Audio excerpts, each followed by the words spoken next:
కడప జిల్లా పోరుమామిళ్లలో జాతీయ రహదారి కాంట్రాక్టర్లు దారుణంగా వ్యవహరించారు. రైతులకు పరిహారం ఇవ్వకుండానే రోడ్డు విస్తరణ పనులు చేపట్టారు.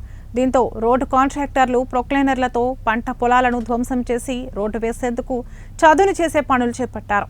సాగు చేసిన పైరును కోసుకోవడానికి అవకాశమే ఇవ్వకుండా దున్నేశారు. రైతుల పట్ల కనికరించకుండా రోడ్డు కాంట్రాక్టర్లు దారుణంగా వ్యవహరించారని బాధిత రైతులు లబోదిబోమంటున్నారు.